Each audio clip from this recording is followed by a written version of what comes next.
তোমরা তো শুধু ট্রেনের হুইসেলটা শোনো, কিন্তু আমি শুনি ওই হুইসেলের ভেতরে লুকিয়ে থাকা কান্নাটা।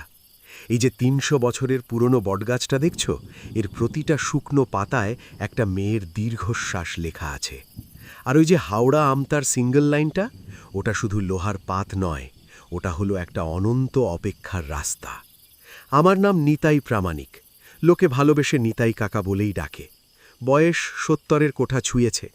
এই যে রেল লাইনটা দেখছ, এর পাশেই আমার জীবনটা কেটে গেল। ৩০টা বছর এই ক্রসিংয়ের কেবিনে বসে গেটম্যানের চাকরি করেছি। কত ট্রেন এলো, কত গেল, কোন ট্রেনটা ঠিক সময়ে চলে, কোনটা লেট করে, কোন ড্রাইভারটা বেশি হর্ন বাজায়, সব আমার নখদর্পণে। এখন তো অবসর নিয়েছি, সারাদিন এই বটগাছের নিচে বসে থাকি আর পুরনো দিনের গল্প বলি। তবে সব গল্প দিনের বেলা বলার মতো নয়।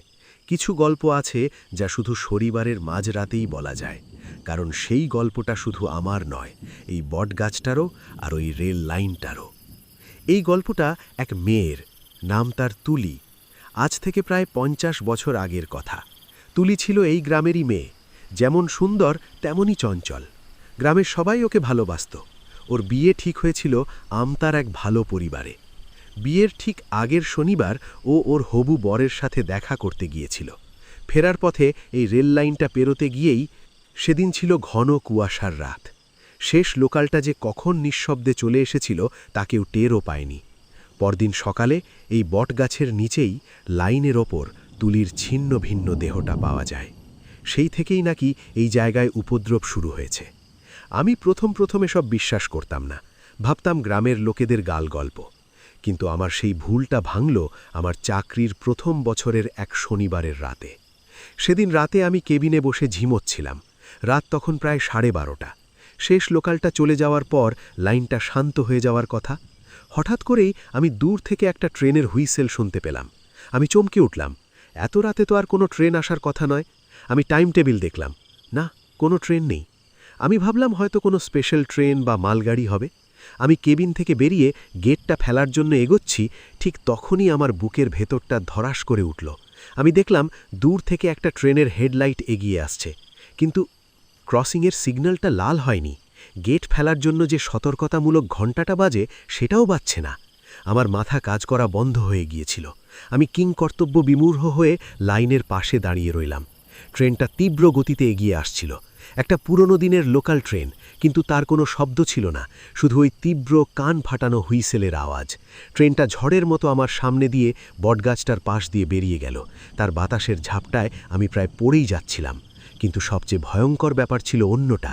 ট্রেনটার ভেতরে কোনো আলো জ্বলছিল না, আর কোনো যাত্রীও ছিল না। ট্রেনটা যখন মিলিয়ে গেল তখন আমি হাঁপাতে লাগলাম। আমার সারা শরীর ঘামে ভিজে গিয়েছিল। আমি কি স্বপ্ন দেখছিলাম? আমি যখন ভাবছি কি করব, ঠিক তখনই আমার পিছনে আমি একটা খিলখিল হাসির শব্দ শুনতে পেলাম, একটা মেয়ের কণ্ঠস্বর। আমি চমকে উঠে পিছনে ফিরলাম। দেখলাম আমার ঠিক পিছনে একটা অল্প বয়সী মেয়ে দাঁড়িয়ে আছে। তার পরনে একটা লাল রঙের শাড়ি। তার সারা শরীরটা ছিল ভেজা, আর তার মুখে ছিল এক অদ্ভুত মাসুম হাসি। সে আমার দিকে তাকিয়ে বলল, দেখলে তো, ও কিন্তু আমার জন্য ঠিক আসে। আমার গলা দিয়ে কোনো আওয়াজ বেরোচ্ছিল না। আমি শুধু ভ্যাল ভ্যাল করে তার দিকে তাকিয়েছিলাম। মেয়েটি আবার হাসল। তারপর সে ধীরে ধীরে বটগাছটার দিকে হেঁটে গিয়ে তার গুড়ির মধ্যে মিলিয়ে গেল। আমি সেই রাতে আর কেবিনে ফিরতে পারিনি। আমি ভয়ে আতঙ্কে সারা রাত বটগাছের উল্টো দিকের মাঠে বসে কাটিয়েছিলাম। পরদিন সকালে আমি গ্রামের সবচেয়ে পুরনো মানুষ আমাদের হরু দাদুকে ঘটনাটা বললাম। তিনি সব শুনে একটা দীর্ঘশ্বাস ফেলে বললেন, তুই তাহলে তুলিকে দেখে ফেলেছিস নিতাই। তুলি? হ্যাঁ, ওই মেয়েটাই তুলি। আর ওই ট্রেনটা, ওটা কোনো সত্যিকারের ট্রেন নয়, ওটা হলো তুলির মৃত্যুর প্রতিচ্ছবি। প্রতি শনিবার রাতে ও ফিরে আসে। ও ওর সেই শেষ যাত্রাটাকে আবার নতুন করে দেখে। ও হয়তো ভাবে একদিন হয়তো ট্রেনটা থেমে যাবে, ও হয়তো লাইনটা পেরোতে পারবে। কিন্তু ওই হাসি, ও হাসছিল কেন? হরুদাদু বললেন, জানি না ভাই, হয়তো ও পাগল হয়ে গেছে, অথবা হয়তো ও চায় ওর এই অনন্ত অপেক্ষার কোনো সঙ্গী, তাই ও তোকে ভয় দেখিয়ে ওর দলে টানতে চেয়েছিল। সেই দিনের পর থেকে আমি আর কোনো দিনও শনিবার রাতে কেবিনের বাইরে বেরোতাম না। আমি দূর থেকে হুইসেলটা শুনতাম আর চোখ বন্ধ করে থাকতাম। কিন্তু গল্পটা এখানেই শেষ নয়। বছরখানেক পর আর এক শনিবারের রাতে আমার কৌতূহলটা আমার ভয়কে ছাপিয়ে গেল। আমি কেবিনের জানালা দিয়ে উঁকি মেরে বাইরের দিকে তাকালাম। আমি দেখলাম দূর থেকে সেই ভুতুড়ে ট্রেনের আলোটা এগিয়ে আসছে। কিন্তু আজ আমি তুলিকে লাইনের পাশে বা আমার কেবিনের আশেপাশে কোথাও দেখতে পেলাম না। আমি অবাক হয়ে বটগাছটার দিকে তাকালাম, আর যা দেখলাম তাতে আমার ভয়ের শেষ সীমাটাও আমি পেরিয়ে গেলাম। আমি দেখলাম তুলি, সেই লাল শাড়ি পরা তুলি, বটগাছের সবচেয়ে নিচু ডালটা থেকে তার নিজের শাড়ির আঁচল দিয়ে গলায় দড়ি দিয়ে ঝুলছে। তার নিষ্প্রাণ চোখ দুটো খোলা, আর সেই চোখ দুটো তাকিয়ে আছে এগিয়ে আসা ট্রেনটার দিকে, যেন সে আত্মহত্যা করে ট্রেনটাকে তার কাছে আসতে বারণ করছে। আমি বুঝতে পারছিলাম আমি এক গভীর করুণ রহস্যের মধ্যে জড়িয়ে পড়েছি। তুলির আত্মাকে শুধু অপেক্ষায় ক্লান্ত, নাকি তার এই আত্মহত্যার পিছনে লুকিয়ে আছে অন্য কোনো ভয়ঙ্কর কারণ? আমি জানি না। আমি শুধু জানি এই বটগাছ, এই রেল লাইন আর ওই মাঝরাতের হুইসেল, এই তিনকের মধ্যে এমন এক সম্পর্ক আছে যা কোনো সাধারণ মানুষ কোনোদিনও বুঝতে পারবে না। তুলির সেই ঝুলন্ত দেহটা দেখার পর আমার মনে হয়েছিল আমার হৃৎপিণ্ডটা এক মুহূর্তের জন্য থেমে গেছে। আমি ভেবেছিলাম হয়তো এটাই তার নিয়তি। প্রতি শনিবার রাতে সে তার মৃত্যুর সেই ভয়ঙ্কর মুহূর্তটাকে এইভাবেই রিলিভ করে। হয়তো ট্রেনটা হলো তার হত্যাকারী, আর বটগাছটা হলো তার আশ্রয়। কিন্তু আমার এই ধারণাটা যে কতটা ভুল ছিল তা আমি টের পেলাম পরের কয়েক সপ্তাহে। আমি প্রতি শনিবার রাতে লুকিয়ে কেবিনের জানালা দিয়ে ওই ভয়ঙ্কর দৃশ্যটা দেখতাম। প্রতিবারই একই ঘটনা। দূর থেকে ট্রেনের আলো দেখা যায়, আর তুলি বটগাছের ডালে ঝুলতে থাকে। ট্রেনটা তীব্র হুইসেল বাজিয়ে চলে যায়, আর তারপর তুলির দেহটাও ধীরে ধীরে বাতাসে মিলিয়ে যায়। আমার মনের মধ্যে হাজারো প্রশ্ন ঘুরপাক খেতে লাগল। যদি ট্রেনটাই তার মৃত্যুর কারণ হয়, তাহলে সে ট্রেনের দিকেই কেন অমনভাবে তাকিয়ে থাকে? তার চোখে ভয় থাকে না, থাকে এক অদ্ভুত তীব্র অপেক্ষা, যেন সে ট্রেনটার জন্য নয়, বরং ট্রেনের ভেতরে থাকা কারোর জন্য অপেক্ষা করছে। আমি ঠিক করলাম আমাকে এর শেষ দেখতেই হবে। আমি আবার হরু দাদুর কাছে গেলাম। আমি তাকে তুলির ঝুলন্ত দেহ দেখার কথা বললাম। আমার কথা শুনে হরু দাদুর মুখটা কেমন যেন গম্ভীর হয়ে গেল। তিনি বললেন, নিতাই, তুই যে গভীরে যাচ্ছিস সেখান থেকে হয়তো আর ফেরা যাবে না। কিছু সত্যি না জানাই ভালো। আমি বললাম, না দাদু, আমাকে জানতেই হবে। আমার মনে হচ্ছে আমরা সবাই তুলির গল্পটা ভুল জানি। তার মৃত্যুটা হয়তো শুধু একটা দুর্ঘটনা ছিল না। আমার জেদ দেখে হরুদাদু একটা দীর্ঘশ্বাস ফেললেন। তিনি বললেন, ঠিক আছে, যখন জানতে চাইছিস তখন শোন। তুলির মৃত্যুটা, তিনি গলাটা নামিয়ে বললেন, শুধু একটা ট্রেন দুর্ঘটনা ছিল না। ওর মৃত্যুর পিছনে আরও একজন ছিল। কে? তার নিজেরই কাকা, মধুসূদন। মধুসূদন?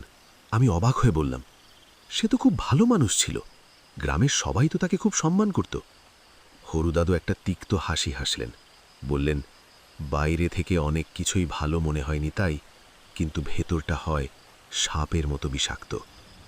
মধুসূদনের নজর ছিল তুলির বাপের সম্পত্তির ওপর। তুলির বাবা নীলকমল ছিলেন খুব ধনী, আর তুলি ছিল তার একমাত্র সন্তান।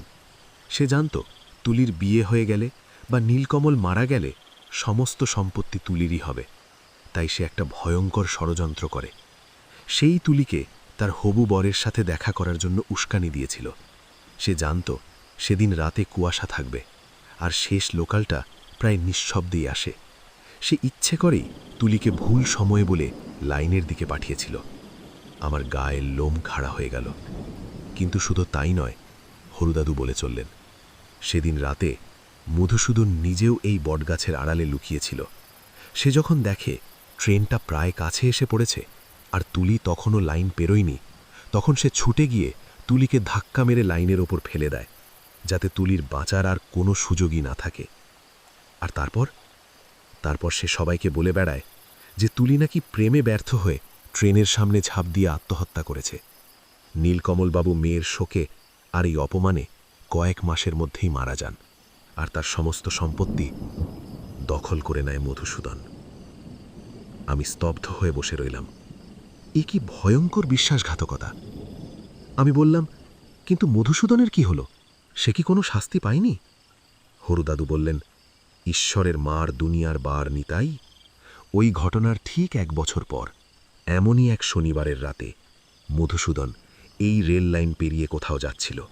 সে হয়তো ভেবেছিল তুলির ভূত তুৎসব বাজে কথা, কিন্তু সেদিন রাতে সেই ভুতুরে ট্রেনটা শুধু হুইসেল বাজিয়েই চলে যায়নি। ট্রেনটা হরুদাদুর গলাটা কেঁপে উঠল। মধুসূদনকে ধাক্কা মেরে প্রায় 1 কিলোমিটার দূর পর্যন্ত টেনে হিঁচড়ে নিয়ে গিয়েছিল। পরদিন সকালে তার এমনই ছিন্ন ভিন্ন দেহ পাওয়া গিয়েছিল যে তাকে চেনারও কোনো উপায় ছিল না। আমার কাছে এখন সবটা পরিষ্কার হয়ে যাচ্ছিল। তুলির আত্মা শুধু তার মৃত্যুর জন্যই অপেক্ষা করে না, সে অপেক্ষা করে তার হত্যাকারীর জন্যেও। ওই ভুতুরে ট্রেনটা হলো তার প্রতিশোধের হাতিয়ার। প্রতি শনিবার রাতে সে মধুসূদনের সেই ভয়ঙ্কর পরিণতিটাকে আবার নতুন করে দেখে। আর তার ঝুলন্ত দেহটা, ওটা হয়তো তার প্রতিবাদের ভাষা। সে হয়তো বোঝাতে চায় তাকে আত্মহত্যা করতে বাধ্য করা হয়েছিল। কিন্তু আমার মনে একটা নতুন প্রশ্ন জেগে উঠল। যদি মধুসূদনের শাস্তি হয়েই গিয়ে থাকে, তাহলে তুলির আত্মা আজও মুক্তি পায়নি কেন? সে আজও কেন প্রতি শনিবার ফিরে আসে?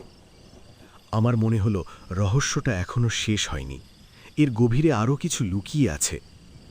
সেই রাতে আমি যখন কেবিনে বসেছিলাম, তখন আমার মাথায় একটা ভয়ঙ্কর কিন্তু সাহসী পরিকল্পনা এলো। আমি ঠিক করলাম, আজ রাতে যখন সেই ভুতুরে ট্রেনটা আসবে, তখন আমি আর জানালা দিয়ে দেখব না। আমি কেবিনের বাইরে গিয়ে লাইনের পাশে দাঁড়াব। আমি দেখব ওই ট্রেনের ভেতরে কে আছে। আমি দেখব তুলি কার জন্যে অপেক্ষা করে। আমি জানি এটা প্রায় আত্মহত্যার শামিল, কিন্তু আমার মন বলছিল এটা ছাড়া আর কোনো উপায় নেই। রাত 12:30। আমি দূর থেকে সেই পরিচিত হুইসেলটা শুনতে পেলাম। আমি একটা গভীর শ্বাস নিয়ে কেবিন থেকে বেরিয়ে লাইনের পাশে সেই বটগাছটার নিচে গিয়ে দাঁড়ালাম। আমি দেখলাম দূর থেকে সেই আলোটা এগিয়ে আসছে। আমি বটগাছের দিকে তাকালাম।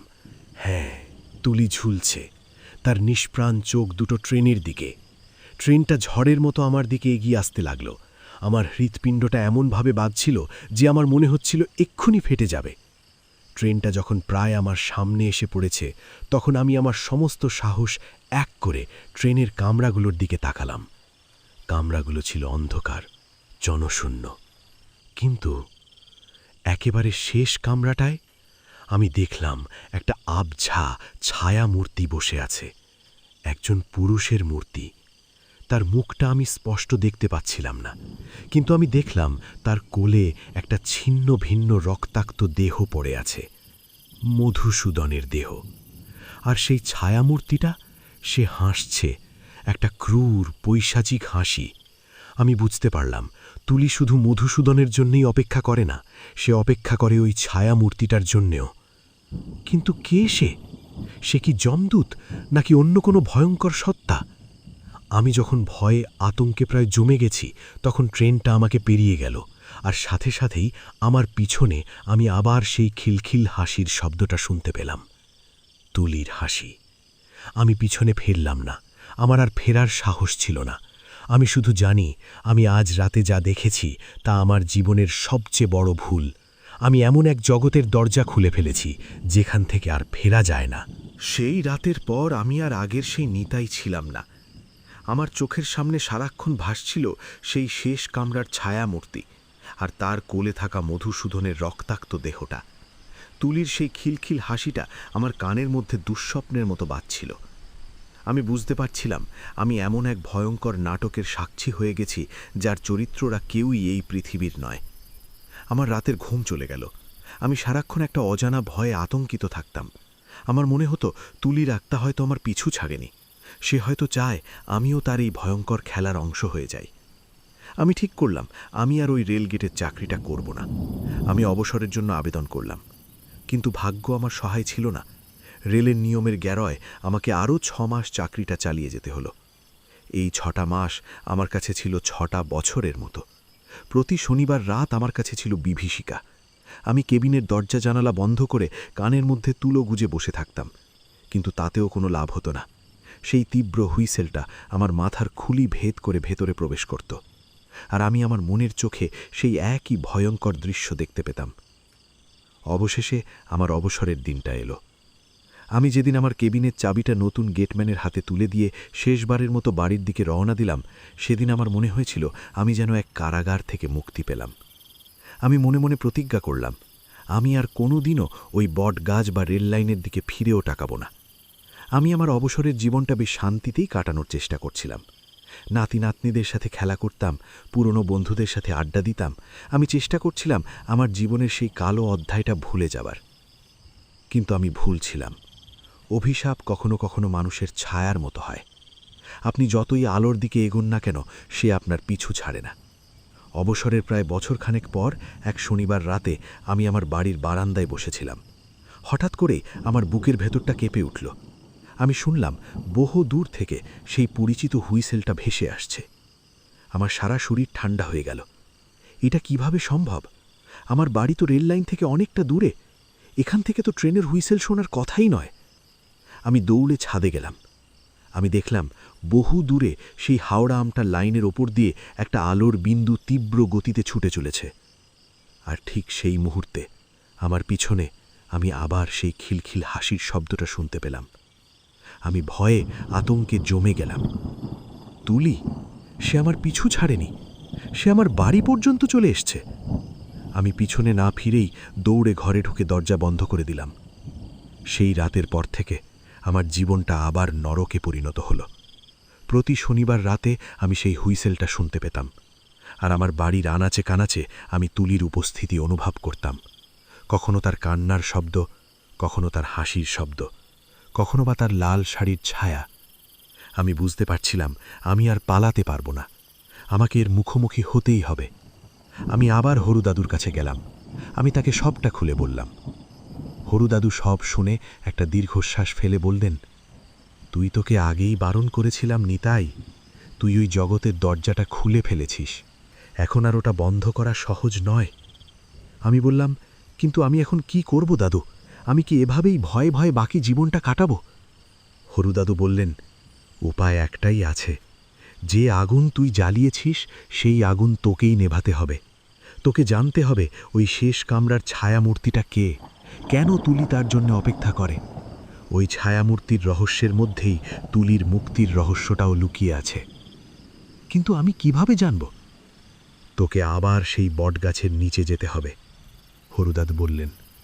তোকে তুলির আত্মার সাথে কথা বলতে হবে।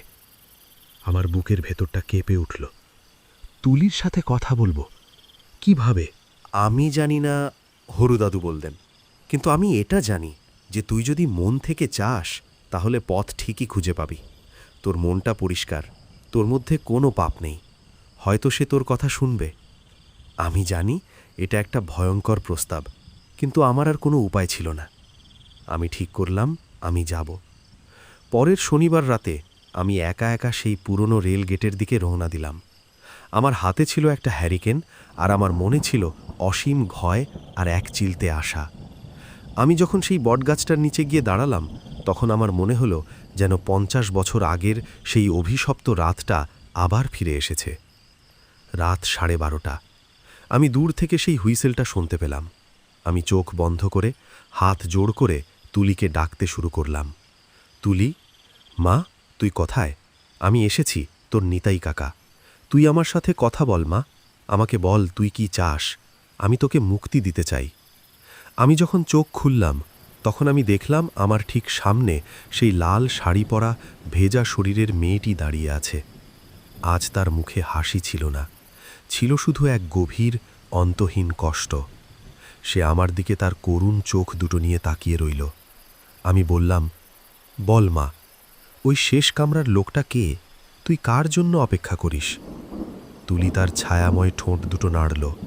কোনো শব্দ হলো না, কিন্তু আমি যেন তার মনের কথাগুলো শুনতে পেলাম। সে বলল, ও আমার হত্যাকারী নয়, ও হলো আমার বিচারক। বিচারক? হ্যাঁ, ও হলো ধর্মরাজ, যে প্রতি শনিবার রাতে মধুসূদনের পাপী আত্মাকে নিয়ে তার পাপের সাজা দেওয়ার জন্য এই পথ দিয়ে নরকে নিয়ে যায়। আমার মাথা ঘুরছিল। তাহলে ওই ছায়ামূর্তিটা স্বয়ং যমদূত? আমি বললাম, কিন্তু যদি মধুসূদনের বিচার হয়েই গিয়ে থাকে, তাহলে তুই মুক্তি পাসনি কেন? তুলির চোখ দুটো জলে ভরে উঠল। সে বলল, কারণ আমার একটা কাজ বাকি রয়ে গেছে, আমার একটা ঋণ শোধ করা বাকি। ঋণ? কিসের ঋণ? তুলি সেই বট গাছটার দিকে ইশারা করল, বলল, এই গাছটা। ও সেদিন রাতে আমাকে আশ্রয় দিয়েছিল। ও আমার সব কষ্ট, সব যন্ত্রণা দেখেছে, কিন্তু ও নিজেও একটা অভিশাপের শিকার। ওর শিকড়ের নিচে এমন এক ভয়ঙ্কর শক্তি ঘুমিয়ে আছে, যা যদি একবার জেগে ওঠে তাহলে এই পুরো গ্রামটা শ্মশানে পরিণত হবে। আমি মুক্তি পেতে পারি না, কারণ আমাকে এই গাছটাকে পাহারা দিতে হয়, আমাকে ওই শক্তিটাকে আটকে রাখতে হয়। আমি স্তব্ধ হয়ে বসে রইলাম। এ কি ভয়ঙ্কর কথা! আমি বললাম, তাহলে এখন উপায় কি? তুলি আমার দিকে তাকালো। তার চোখে ছিল এক ক্ষীণ আশা। সে বলল, উপায় একটাই, ওই শক্তিটাকে শান্ত করতে হবে, আর তার জন্য প্রয়োজন হবে এক পবিত্র আত্মার আত্মবলিদানের। আমি বুঝতে পারছিলাম তুলি কার কথা বলতে চাইছে, কিন্তু আমি এটাও জানতাম আমি একজন সাধারণ মানুষ, আমার পক্ষে এত বড় কাজ করা সম্ভব নয়। আমি যখন ভাবছি আমি কি উত্তর দেব, ঠিক তখনই সেই ভুতুড়ে ট্রেনটা তীব্র হুইসেল বাজিয়ে আমাদের সামনে এসে দাঁড়ালো। ভুতুরে ট্রেনটা তীব্র হুইসেল বাজিয়ে আমাদের সামনে এসে দাঁড়াতেই আমার মনে হলো যেন চারপাশের বাতাস জমে বরফ হয়ে গেছে। শেষ কামরার দরজাটা একটা চাপা হেসের শব্দ করে খুলে গেল। আমি দেখলাম সেই ছায়াময় ধর্মরাজ তার আসনে বসে আছে। তার কোলে মধুসূদনের যন্ত্রণাকাতর আত্মা ছটফট করছে।